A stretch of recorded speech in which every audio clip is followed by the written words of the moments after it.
룻기서입니다. 룻기서 2장 15절 16절 두 절입니다. 룻기서 2장 15절과 16절 우리 한 목소리로 다 같이 읽겠습니다. 룻이 이삭을 주우러 일어날 때에 보아스가 자기 소년들에게 명령하여 이르되 그에게 곡식단 사이에서 죽게 하고 책망하지 말며 또 그를 위하여 곡식 다발에서 조금씩 뽑아 버려서 그에게 죽게 하고 꾸짖지 말라 하니라.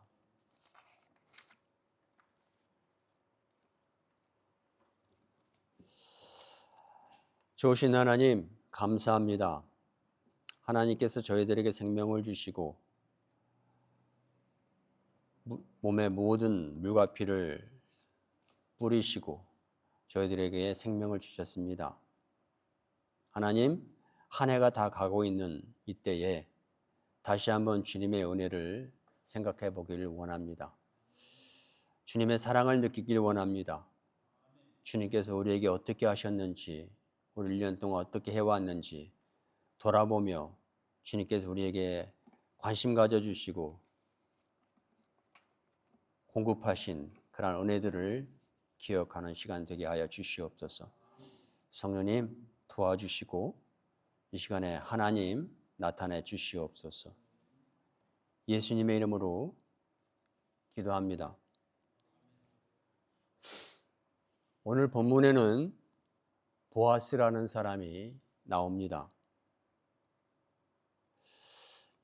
그래서 오늘 본문에 15절과 16절에 이 보아스라는 사람에 대해서 보아스라고 하는 이 사람의 성품이 나오거든요. 우리는 이 사람이 어떤 사람인지 잘 몰랐습니다. 그러나 오늘 이 두 절을 통해서 보아스가 누구였는지 어떤 사람이 있는지에 대해서 나옵니다. 나오는 인물은 그렇습니다. 룻기를 아시겠지만 나오미라고 하는 시어머니가 있었고요. 그 다음에 나오미에게는 남편과 두 아들이 있었습니다. 그리고 이들이 이민을 갔습니다. 이민을 갔는데 좋게 사건이 풀렸으면 괜찮은데 이민 가서 남편이 죽었습니다. 그리고 얼마 있어서 두 아들이 죽었습니다. 이 두 아들은 이민 가서 결혼을 했고 그 이방 여인을 아내로 맞아들였죠. 그러나 얼마 가지 못해서 이 두 아들도 어찌된 영문인지 죽게 되었어요. 그래서 결국에는 한 집안에 여자 3명만, 과부 3명만 남게 되는 이상한 현상이 벌어졌지요. 그래서 이 나오미가 이 며느리를 보고 그랬습니다. 자기 딸이 아니잖아요. 그래서 너희들은 젊고 나에게는 아들이 없다.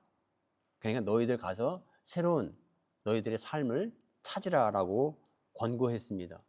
그래서 처음에는 이 두 며느리가 안 된다고 했습니다. 그러나 아무리 생각해도 이 과부 3명에서 같이 살기에는 나오미 상식에 맞지 않는 것 같습니다. 그래서 이 나오미는 다시 한번 이 며느리에게 말을 했고 너희들 계획대로 너희들 인생을 살아라 했습니다. 첫째 며느리는 그냥 갔습니다. 그러나 둘째 며느리 룻은, 오늘 주인공 룻은 끝까지 시어머니를 떠나지 않겠다고 하면서 시어머니와 함께 과부로서 살기를 작정하고 이제 같이 살아가는 인생을 삽니다. 이방에서 계속해서 살 수가 없어서 이제 나오미는 다시 고향으로 오기로 했습니다. 그러나 고향은 이미 이민 갈 때 다 정리하고 갔기 때문에 아는 사람도 별로 없고 뭐 재산도 없고 그래서 어렵기는 마찬가지입니다. 그리고 그 다음 날부터 이제 그래도 젊은 며느리 룻이 같이 먹어 살아야 되기 때문에 이제 일거리를 찾아가는데 그것이 뭐냐면 이삭 줍기였습니다. 남의 논에 가서 벼를 베고 난 다음에 추수를 하고 난 다음에 남아 땅에 떨어져 있는 이삭들을 주워가지고 연명을 하기 위해서 일단은 나갑니다. 이놓은 저는 찾아서 이제 룻이 찾아가죠. 그러면서 아주 우연찮게 오늘 주인공인 보아스라고 하는 이 사람이 땅 주인인 그 땅에 가서 이삭을 줬습니다. 그 옆에서 일을 하고 있는 보아스가 이 여인을 바라보게 됐고, 이제 이 여인이 누군지에 대해서 서소문하게 됐고 그렇습니다. 그리고 이 여인이 누군지 알았고, 이제 보아스는 이렇게 말합니다. 자기의 소년들, 일꾼들에게 이렇게 말을 하죠. 너희들은 가서 저 여인이 자기들이 지금 보아스가 추수해서 묶어놓은 볏다발 있잖아요. 볏다발 그 사이 근처에서 이삭을 죽게 하도록 하라 라고 말을 하죠. 그리고 여기서 그치지 않고 저 여인이 이삭을 좀 많이 죽을 수 있도록 이미 세워진 그 볏단에서 이삭을 빼서 땅바닥에 이렇게 뿌려놓으라 라고 말합니다. 그래서 저 여인이 이삭을 많이 주워가게 하라라고 나옵니다. 오늘 성경은요 룻기입니다. 오늘 하나님께서 저와 여러분이 같이 보기를 원하는 것은 하나님께서 오늘 보아스라고 하는 이 사람을 통해서 여러분과 저에게 주시는 메시지를 알기를 원합니다. 오늘 하나님은 이 보아스라는 사람을 통해서 여러분 하나님의 마음을 여러분과 저에게 가르치고 있다라고 저는 생각을 합니다. 보아스는 어떤 사람입니까? 이때 당시 보아스가 그 여인에 대해서 신경 쓰지 않아도 됩니다. 이삭 주는 사람이 이 사람 혼자는 아니거든요. 근데 이 룻을에게 어떤 사람인지 정확히는 알지 못한 상태에서 이 보아스는 아주 친절을 베풀죠. 그 여인이 이삭을 줍도록 하는데 방해하지 말아라. 그리고 거기에 더해서 이미 우리가 세우는 그 볏단에서 이삭을 빼서 그 여인이 많이 주워갈 수 있도록 땅에 뿌려놓아라.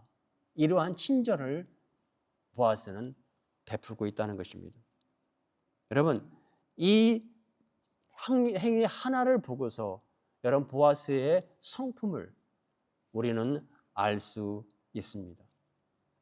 어려워하는 사람을 보고 그냥 모른 채 하고 그냥 관두는 것이 아니라 딱 보니까 이삭을 주우니까 어때요? 형편이 별로 좋지 않잖아요. 어려운 사람을 보고 자신이 가지고 있는 그것을 기꺼이 요구하지도 않은 그것을 기꺼이 자원하는 마음으로 그 여인을 생각하는 이 보아스의 마음. 여러분 하나님께서 오늘 보아스를 통해서 하나님이 원하시고 찾으시는 사람의 모델을 오늘 제시하셨다고 저는 봅니다. 여러분 어려운 사람을 보고 저 사람을 기억하고 저 사람에 대한 생각을 하고 그러는 그것이 여러분 하나님께서 찾으시는 사람이라고 저는 생각을 합니다. 1980년 2월 14일이었습니다. 제가 국민학교 졸업식을 하던 날이었어요. 그리고 졸업식이 끝나고 모든 친구들과 학부모들이 와서 졸업식을 축하해주고 사진을 찍습니다. 너무너무 좋아 보였어요. 근데 저는 그 강당을 나와서 교문을 바라보고 있는 어떤 한 잔디밭에 서 있었습니다. 그 잔디밭에 서서 저는 어딘가를 바라보고 있었어요. 교문을 바라보고 있었어요. 왜냐? 아마도 제 생각에는 누군가를 기다렸던 것 같습니다. 사실 올 사람이 없거든요. 저희 아버지가 돌아가신 지 보름이 채 안 됐었기 때문에. 그러니까 어머니가 또 올 수는 없고 형제들도 없고 아무도 오지 않을 걸 알면서도 친구들의 부모들과 같이 사진 찍고 좋아하는 그 모습을 보고서 저는 아마도 그것이 부러웠던 것 같아요. 그리고 어딘가를 향해서 보고 있는데 교문을 향해서 보고 있었습니다. 아마 누군가를 기다렸던 것 같습니다. 제 마음속에는. 근데 제 뒤에서 어떤 남성의 음성이 들렸습니다. 뭐라고 들렸냐면 얘야 나하고 사진 한 장 찍을래? 이런 음성이었습니다. 저를 부를 사람이 없는데 뒤를 돌아봤더니 저의 아버지가 살아계셨을 때 친목 개원이었어요. 친구였어요. 그 아저씨가 제 뒤에서 저를 바라보면서, 그 집도 딸이 있거든요. 동창이 졸업식 때문에 온 거죠. 근데 저를 바라보고 있는 뒷모습에서 저를 바라보고 있는 제 모습이 좀 안타까웠던 것 같아요. 왜냐하면 아버지가 돌아가신 걸 알기 때문에. 그러면서 그냥 지나쳐도 됐는데 사진 한 장 찍지 않을래? 그러면서 저를 불렀어요. 제가 20살 때까지 시골에 가고 그러면 뭐냐면 그 중학교 때 아니 국민학교 때 찍은 그 앨범들을 가끔씩 보곤 합니다. 그럼 그 앨범 속에 그 사진이 있어요. 지금도 기억하는 것은 제가 사진을 찍었는데 녹색 독고리, 그 실로 짠 독고리 있잖아요. 그 독고리를 입고 양손에는 하얀 목장갑을 끼웠어요. 목장갑을 끼고 옆에는 졸업장을 이렇게 두고 이 찍은 사진을 봤습니다. 그러면서 제가 그 아저씨가 그날 저에게 하시고 사진 찍고 저는 제 속에 말을 했습니다. 나는 저분의 이 따뜻한 마음을 결코 잊지 않을 것이다. 언젠가는 내가 찾아가서 고맙다고 할 것이다. 그런 마음을 가졌었어요. 그리고 그 사진을 볼 때마다 그 아저씨에 대한 고마움이 항상 내 마음속에 있었습니다. 아직 지금도 마찬가지예요. 그 아저씨 생각하면 참 내가 이 누군가에게 의해서 그분의 관심을 받았다는 것 자체가 참 마음에 추웠었거든요. 그때 그렇게 남아 있습니다. 여러분, 우리는 자비, 사랑을 베풀고 관심을 갖는 것을 크게 생각합니다. 그러나 사진 한 장 찍는 그것이 저한테는 그렇게 따뜻하고 고맙게 와 있었다라고 하는 사실이에요. 여러분과 저는 성도입니다. 성도는 뭡니까? 예수 그리스도의 영이 함께 공존하고 그분과 함께 살아가는 여러분 사람들입니다. 세상 사람들에게는 없는 하나님의 영이 함께 공존하면서 그분의 힘과 그분의 공급하시는 능력으로 살아가는 사람들, 성도, 크리스천입니다. 여러분, 하나님의 영이 여러분과 저의 살고 있다는 이것 자체가 기적이라고 저는 생각을 하는데요. 하나님의 성품이 중에 가장 으뜸의 성품이 뭐라고 생각하세요? 여러분, 사랑입니다. 사랑입니다. 사도 바울이 고린도전서 5장, 갈라디아서 5장을 통해서 하나님의 성품을 말할 때 가장 먼저 말한 것이 사랑인 거예요. 왜 그랬을까요? 하나님이라는 말을 표현할 때 이 사랑이라는 것이 빠지면 하나님을 표현할 길이 없는 거예요. 그래서 이 사랑, 성령, 우리가 하나님의 영을 가진 우리 사람으로서 반드시 나타나야 되고 반드시 표현되어야 되고 삶 속에 보여져야 하는 것이 이 사랑하는 여러분 그러한 행위라고 저는 생각을 합니다. 요한복음은 요한이 썼습니다. 요한복음에서 하나님께서 요한은 하나님이라는 분을 한 두 글자로 표현을 했습니다. 하나님은 사랑이다라고 말했어요. 그리고 그의 서신서에 보면 누구든지 너희가 하나님을 사랑한다 하면서 형제를 미워한다면 너희는 거짓말하는 자다라고. 입으로는 사랑을 하지만 형제를 미워하는 그 자체가 사랑이 없기 때문에 하는 것이라는 거예요. 여러분, 사랑이라는 그 단어는 관념적이거나 추상적인 단어가 아닙니다. 사랑이라고 하는 그 단어 자체는 행동을 표현하는 행동 단어입니다. 아멘. 그래서 사랑하라고 하나님을 가장 먼저 할 때 우리가 아는 하나님의 성품이 나를 사랑한다는 거예요. 그래서 우리가 하나님을 사랑한다라고 하는 고백이 저절로 나오는 거예요. 그때부터 우리가 하나님을 사랑하기 시작할 때 우리의 삶을 변하게 되고 내가 보지 못했던 그런 것들을 보면서 사람들을 이해하게 되고 여러분 돕게 되는 줄 믿습니다. 우리 조상들 가운데 우리 조상들의 속담은 아니고 삶 속에서 이루어지는 지혜들이 있습니다. 딱 한 가지를 말하겠습니다. 저희 집에 감나무가 있었다고 언젠가 말을 한 것 같아요. 1년에 늦가을이 되면은 감을 땁니다. 제가 나무에 올라가서 제가 따요. 저희 어머니가 그럽니다. 상건아, 감을 다 따지 말아라. 몇 개는 남겨둬라. 이렇게 말합니다. 왜요?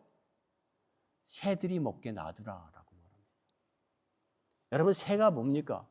하나님의 지으신 많은 짐승들이 있고 동물들이, 생명들이 있습니다. 그 중에 작은 하찮은 그러한 동물인 거죠.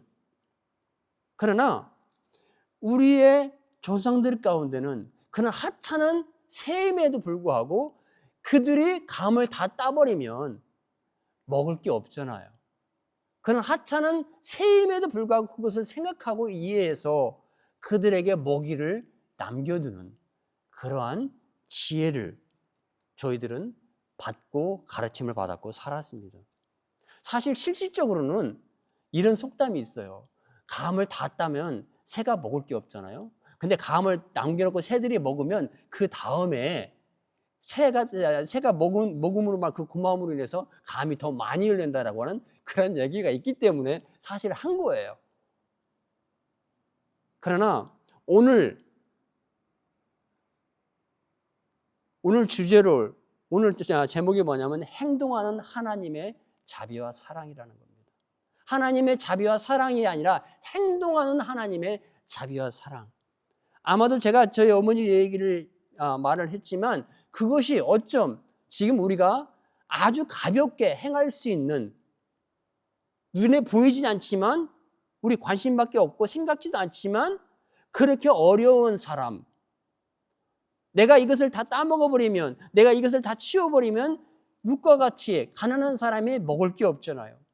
그러한 마음을 갖는, 그런 하나님을 남을 생각하고 힘든 자를 생각하는, 어려운 사람을 생각하는 그러한 마음을 갖는 여러분, 그것이 오늘 메시지의 여러분 한 핵심이라고 저는 여러분께 소개합니다. 여러분, 보아스는 아마 마음이 따뜻한 사람이었던 것 같습니다. 그래서 하나님은 이 보아스를 통해서 너희들도 이런 마음을 가지라고 하는 것 같습니다. 우연인지 모르겠지만 이 보아스를 통해서 다윗 왕이 태어났고요. 이 보아스를 통해서 여러분 예수 그리스도의 족보가 이어지는 것은 우연이 아닐 것입니다. 이것이 여러분과 저가 믿는 하나님입니다. 아멘. 여러분, 출애굽기 26장을 보면요, 하나님께서 모세에게 말합니다. 모세야, 너는 성막에 휘장을 쳐라, 커튼을 만들으라고 말합니다. 그래서 지성소와 성소를 구분하여라 라고 모세에게 명령합니다. 모세는 하나님 말씀대로 이 지성소와 성소 사이에 그 사이를 구분하는 휘장을 쳤습니다. 그것이 성막의 구조입니다. 여러분, 질문할까요? 하나님께서 왜 모세에게 휘장을 치라고 하셨는가요? 하나님께서 왜 모세에게 휘장을, 커튼을 지성소와 성소 사이에 치라고 했을까요? 성경은 이렇게 나와 있어요. 지성소와 성소를 구분하기 위해서 쳤다라고 말합니다. 그것을 더 정확하게 말할까요? 왜 구분할까요? 하나님께서 지성소를 여러분 휘장으로 가리는 곳입니다. 성소는 죄인들이 있는 곳이에요. 여러분과 저는 죄인들이 모이는 곳이고, 이 지성소는 하나님의 법궤가 있어서 하나님의 거룩한, 하나님의 홀리홀리한 이 하나님의 거룩함이 존재하는 곳입니다. 그래서 율법에 의하면 어떻게 됐습니까? 하나님의 거룩함을 사람이 본 자는 그 사람은 죽습니다. 하나님께서 당신의 그 지성소를 막으라고 한 이유는 그 누군가 하나님의 죄인 백성이 그 지성소를 보게 될 경우, 하나님의 영광을 보게 될 경우에 죽기 때문에 하나님은 그 성소를, 그 성소와 지성소를 가르는 거기에 휘장을 쳐서, 커튼을 쳐서 차단하라고 말했던 것입니다. 하나님은 자기가 너무 거룩하기 때문에, 당신이 너무 거룩하기 때문에 그 거룩함을 지키기 위해서 휘장을 치라고 했던 게 아니에요. 하나님이 모세에게 휘장을 치라고 하셨던 것은 당신의 유익이 아니라 죄인을 생각하고 죄인이 죽는 것을 예방하는 하나님의 사랑이었던 것입니다. 그렇다면 마가복음 15장에서 예수님이 십자가에 죽습니다. 라마 사박다니 하면서 예수님께서 마지막 숨을 쉬고 끊으시고 죽습니다. 마지막 숨을 쉬고 숨이 딱 끊어졌습니다. 끊어졌을 때 성전 안에 있는 지성소와 성소를 가로막는 그 휘장, 그 커튼이 여러분 위에서 아래로 찢어졌다고 그랬습니다. 출애굽기 때는 하나님께서 커튼을 쳐서 가리라고 말씀하셨어요. 하나님을 가리라고 말씀하셨어요. 그런데 신학에 와서 예수님께서 죽으실 때 그 휘장은 하나님을 가로막고 있던 그 휘장은 위에서 아래로 잘라져 버렸습니다. 누가 그랬습니까? 하나님께서 자르신 거예요. 왜 자르셨을까요? 모세에게는 휘장을 쳐서 가리라고 말씀하셨어요. 근데 휘장을 찢어버리면 지성소가 오픈되잖아요. 근데 백성들이 죽잖아요. 근데 왜 이것을 찢었을까요? 하나님이 찢으신 거거든요. 왜 찢으셨을까요? 예수님께서 이 땅에 오셔서 마지막 숨을 딱 끊으시고 희생제물을 완전하셨습니다. He complete the command of the law. 예수님께서 오셔서 주님께서 오신 그 율법을 완성케 하신 그 사명을 완전히 예수님께서 이룩하셨을 때 그 휘장이 끊어지셨다는 거예요. 다시 말하면 더 이상 성소 안에 있던 그 죄인들은 예수님께서 이미 율법을 완성하시고 자신의 희생 제물로 인해서 우리의 모든 사망의 권세를 끊으시고 취소하셨기 때문에 우리는 더 이상 죄인이 아닌 것입니다. 아멘. 우리는 육체를 가졌지만 우리는 그때부터 예수님을 통한 예수 안에서 새로운 피조물, 하나님의 영생을 얻게 되는 여러분 그 존재의 회복이 있었던 것입니다. 그래서 하나님께서 더 이상 휘장이 필요가 없던 거예요. 그 빛을 봐도 예수로 인하여 예수의 영이 있는 여러분과 저는요 삽니다. 죽지 않습니다. 이것을 종교 지도자들은 이해를 못했습니다. 예수님께서 이 땅에 크리스마스 성에 이 땅에 육체를 입고 오셨다는 그 사실 자체를 그들은 이해를 하지 못한 거예요. 그래서 예수님을 죽였잖아요. 여러분, 그러나요? 하나님은 모든 것을 하실 수 있는 하나님이십니다. 예수님을 통해서 우리 죄가 사망 권세가 우리에게서 벗어났기 때문에 하나님의 영이 여러분 하나님의 그 빛이 우리 안에 들어와서 우리 안에 거하실 수가 있게 된 것입니다.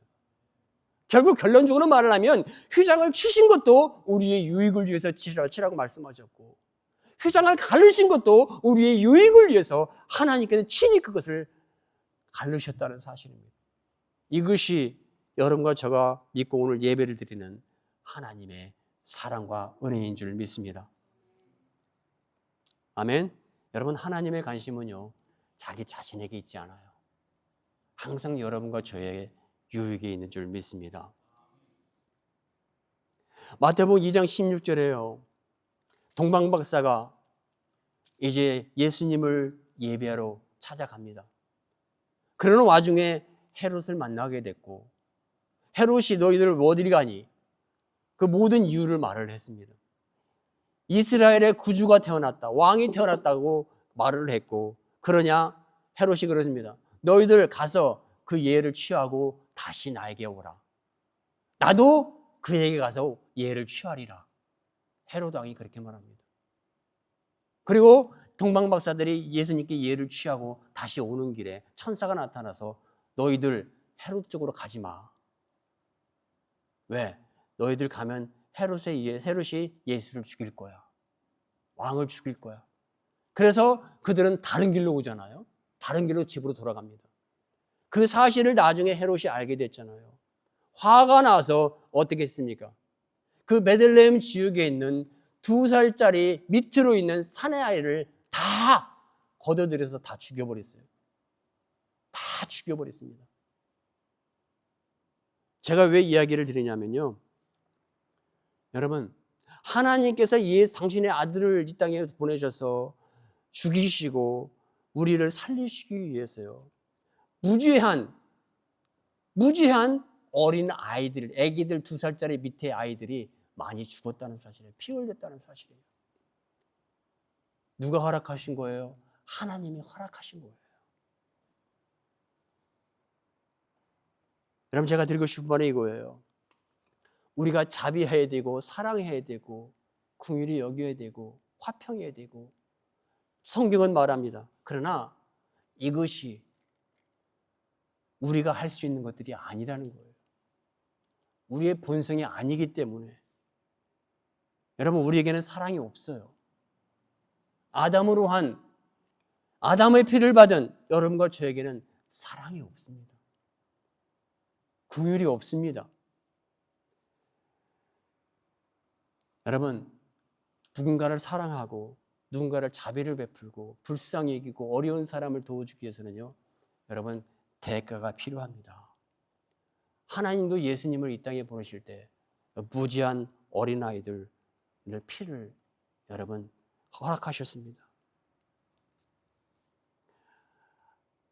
하나님의 은혜를 충만하시기 바랍니다. 아멘. 누가복음 5장 13절에 보면요, 문둥병자가 나옵니다. 문둥병자가 이렇게 말을 해요. I believe you have power to heal me if you want. 이렇게 말해요.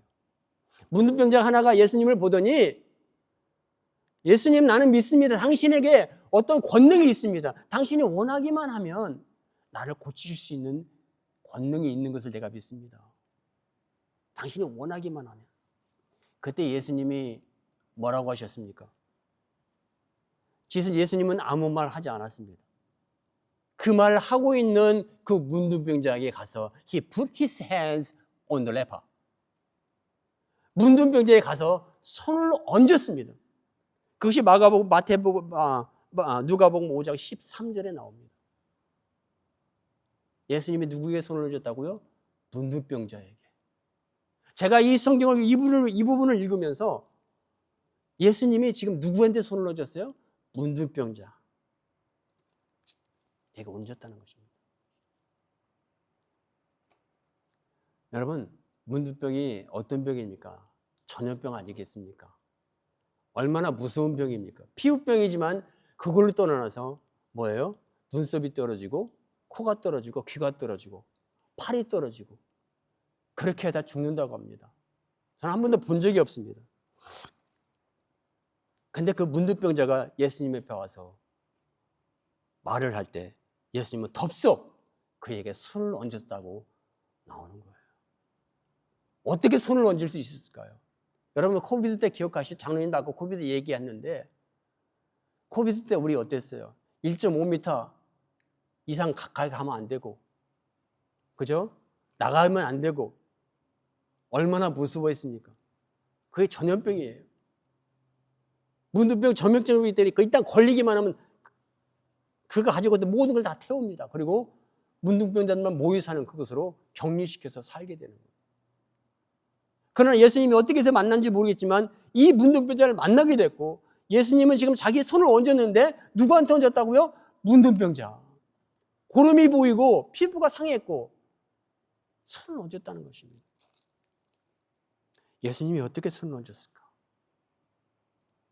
여러분, 예수님이 두려움이 없었을까요? 예수님도 두려움이 있습니다. 십자가에 올라가기 전날 얼마나 두려워했습니까? 무서워했습니까? 근데 예수님은 손을 얹었습니다. 어떻게 손을 얹었을까? 제가 생각을 해봤어요. 예수님이 그 문둥병자 고름에 산접하고 당장 손을 몸에 대기만 하면 자기한테 묻을 텐데 어떻게 됐을까? 어떻게 됐을까? 무엇이 예수님의 손으로 하여금 그를 손을 얹게 하셨을까? 다른 게 아니에요. 예수님은 이 문둥병자가 예수님 앞에 간구할 때 예수님 이 심령을 여러분 보았던 것입니다. 안타까워하는 심령. 이 여인을 보면서 이 청년을 보면서 안타까워서 어떻게 할 줄 모르는 그런 마음, 사랑. 이 마음이 예수님으로 하여금 비록 문둥병이지만 문둥병의 손을 얹게 하셨다는 사실입니다. 여러분, 사랑하면요 용기가 생기죠. 그죠? 여자들이 자식을 사랑하기 때문에 자식을 위한 용기가 생기는 줄 저는 믿습니다. 그래서 바울이 그랬잖아요. 믿음과 소망과 사랑이 있는데 그 중에 가장 큰 것은 사랑이라. 사랑이 있으면 믿음도 커버할 수 있어요. 사랑이 있으면 모든 걸 완성할 수 있습니다.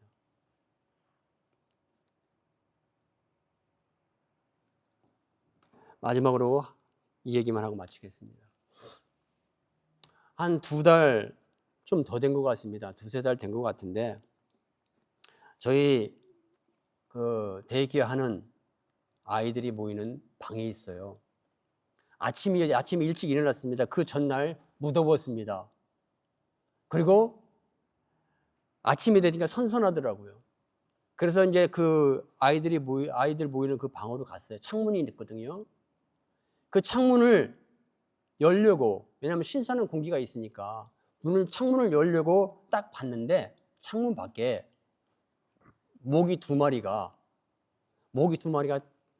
들어오려고 날아다니고 있는 거예요. 모기 2마리를 정확하게 봤어요. 제 눈에. 모기 2마리가 있기 때문에 이거 어떡하지? 할 생각도 없이 그냥 신선한 공기를 맡고 싶어서 창문을 쫙 열었어요. 창문을 열었더니 모기가 들어왔을까 안 들어왔을까요? 모기가 들어왔을까 안 들어왔을까요? 모기가 안 들어왔어요. 왜 안 들어왔을까요? 모기장이 쳐 있었어요. 창문 밖에 모기장이 쳐 있었어요. 모기를 제가 봤어요, 2마리가. 근데 모기장 그 밖에서 안쪽으로 들어오려고 날아다니고 막 깨고 있는 거예요. 제가 창문을 딱 열었어요. 밤에 바람이 시원하게 들어오더라고요. 근데 모기는 못 들어오더라고요. 왜? 모기장이 있기 때문에. 여러분, 제가 어떻게 창문을 열었을까요? 모기장이 있는 걸 알았어요. 모기장이 있다는 걸 몰랐으면 절대로 창문 안 열어요. 모기한테 끼워봐서 알잖아요. 밤에 2마리 모기 달려봐요. 못 잡니다. 제가 왜 이야기를 드립니까? 모기장에 있는 걸 알기 때문에 열었는데 모기가 들어오지 못하더란 얘기예요. 모기장이 막고 있기 때문에. 여러분과 저에게는요, 하나님의 능력이 있습니다. 여러분과 저에게는 살아계신 하나님이 지키고 계십니다. 우리가 사랑할 수 없어서 사랑하지 못하는 게 아닙니다. 사랑하고 자비를 베풀고 행동하는 것은 우리의 마음 속에 있는 마음의 준비라고 저는 생각을 합니다. 그 마음을 여러분과 저가 안에 있는 그분께서 지키시고 계십니다. 그분이 있음을 믿고 우리가 열 때 여러분 그분이 일을 하실 겁니다. 그분이 일을 해서 우리는 할 수 없지만 우리로 하여금 그분의 마음과 그분의 사랑을 실천하고 행할 수 있는 그러한 힘과 능력을 주실 줄 믿습니다.